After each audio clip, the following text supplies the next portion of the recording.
Oui, bonjour. Donc aujourd'hui, je vais vous faire l'éloge de l'abeille noire parce qu'on entend tout et n'importe quoi. Et vraiment, c'est une abeille qui correspond aux apiculteurs amateurs.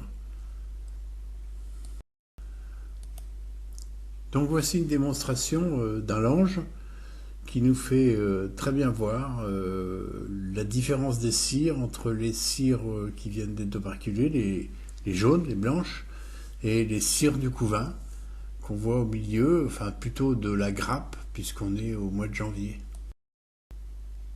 Alors le côté marron, marron foncé, hein, le marron, correspond à la grappe dans laquelle l'hiver, les abeilles se concentrent en hiver. Et dès qu'elles peuvent, dès qu'il fait un peu de chaleur, elles viennent sur les contours. Là, on voit très bien les opercules jaunes. Elles viennent désoperculer les miels qui sont sur les cadres de réserve afin de pouvoir se nourrir. Et là, sur ce cadre-là, on voit très très bien la différence. Donc, ma gestion de mes ruches, cas par cas, hein, numéro par numéro, c'est le poids, donc sur l'arrière et horizontal pour faire la moyenne. Donc, je fais une gestion à partir du mois d'octobre, novembre, de leur poids, ce qui me donne la santé intérieure sans les ouvrir. Voilà, donc je prends des notes et tout ça c'est recopié au chaud dans la maison sur un carnet de gestion, ruche par ruche, c'est-à-dire de son poids à l'entrée de l'hiver et en ce moment.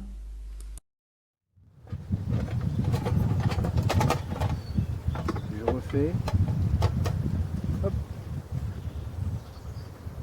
Ouais, là, 15 kilos arrière.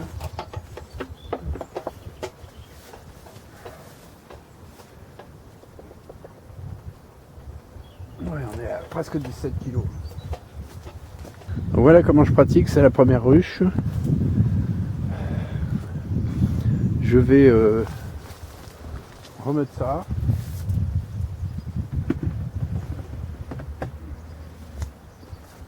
Donc c'est ma 6B. On va voir un petit peu l'ambiance là.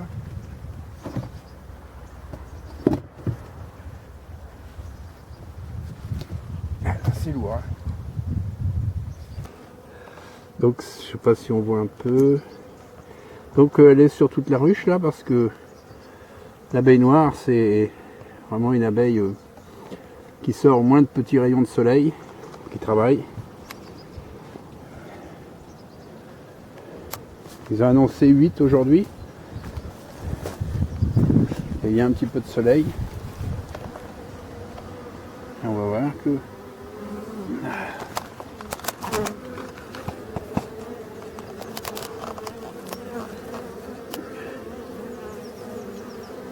Voilà, on voit du pollen qui rentre.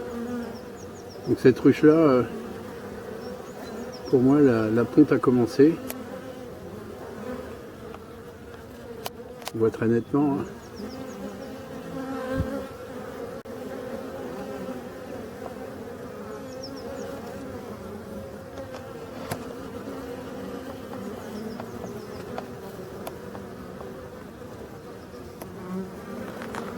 Ça c'est du noisetier. Tel qu'il y a les peut-être. Voilà, le blanc là, c'est du noisetier. Hop. Et le jaune un peu moutarde là, c'est de la moutarde, justement. Le jaune moutarde, c'est de la moutarde.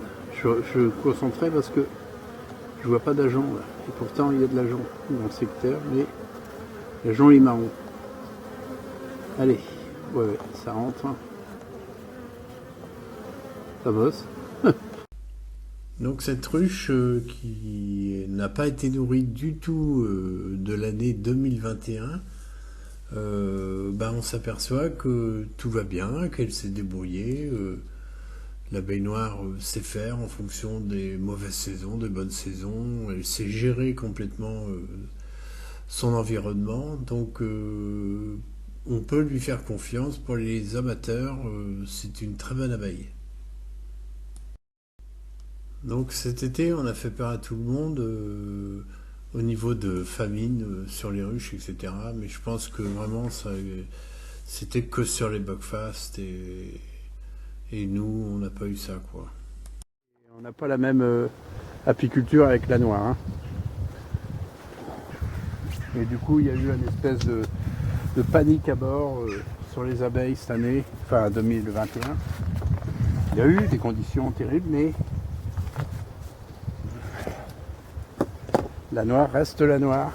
C'est une locale, elle est habituée. C'est vraiment pas la première année que... Par contre, la Buckfast, j'ai entendu que les Buckfast cette année, cet hiver, sont à 10 kg de candy.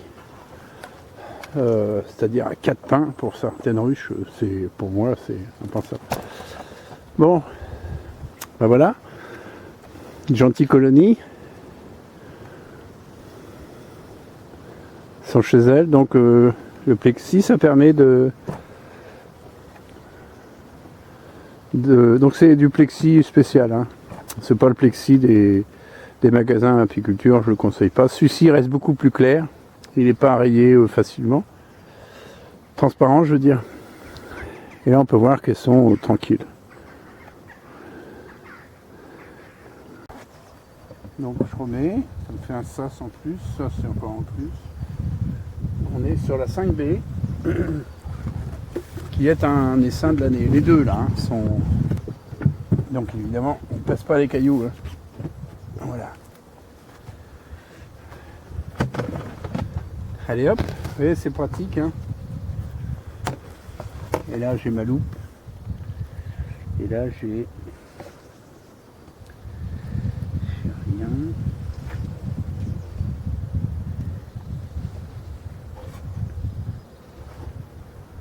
J'ai rien du tout. 18 jours, rien.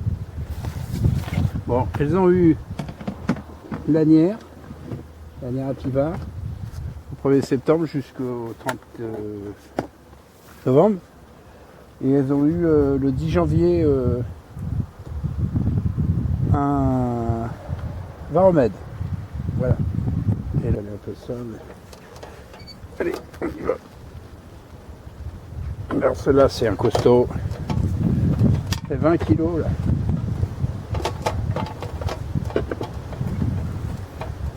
On tient mal. Ouais, plus de 20 kilos. Donc on est sur une ruche 40 kilos. Donc si vous démarrez en apiculture, franchement, prenez l'abeille noire parce qu'elle se débrouille toute seule, elle va vous aider. Si vous faites des erreurs, on la traite d'agressive, c'est faux. Si vous êtes doux avec elle, elle sera douce avec vous. La Buckfast, c'est vraiment une abeille de production, une abeille de l'industrie. C'est beaucoup plus délicat à élever et surtout il y a un gros taux de mortalité chez les Buckfast par rapport à la noire. La Buckfast, c'est une abeille de production, donc de super production. Donc là, c'est beaucoup plus pointu à gérer. Voilà, l'abeille noire, pour conclure, c'est vraiment l'abeille sauvage, hein, c'est pas un hybride. Hein. La Buckfast, c'est un hybride, c'est-à-dire que c'est des abeilles croisées qui ont beaucoup plus de mal à se défendre dans la nature. On le voit très bien cette année, enfin en 2021, avec ce qui s'est passé. Et donc je conseille à tous les amateurs de prendre une abeille locale, une abeille noire. Donc si vous avez choisi l'abeille noire, ce que je vous y encourage, vous aurez un peu de miel pour vous, pour vos amis, pour votre famille, sans en faire un commerce. Et si vous partez en vacances, etc., l'abeille noire, vous inquiétez pas, elle saura se débrouiller, elle connaît la nature mieux que nous, mieux que vous. Donc pour finir, devant ce petit coin de feu, quand je dis un peu de miel, c'est en moyenne une ruche genre modèle d'Adam, qui est plus facile à récolter, va vous donner 7 à 8 kilos de miel sans trop d'efforts. juste avoir un contrôle sur l'état sanitaire de vos ruches, c'est ce qui est le plus important. C'est vraiment l'état sanitaire qui fait que votre ruche sera bien belle et en bonne santé. Donc voilà, donc n'oubliez pas de vous abonner à ma chaîne si vous aimez mes vidéos. Je vais continuer à donner non pas des conseils mais un regard que moi j'ai sur l'apiculture d'aujourd'hui, qui n'est pas simple, hein, qui est compliqué, mais voilà, c'est mon expérience.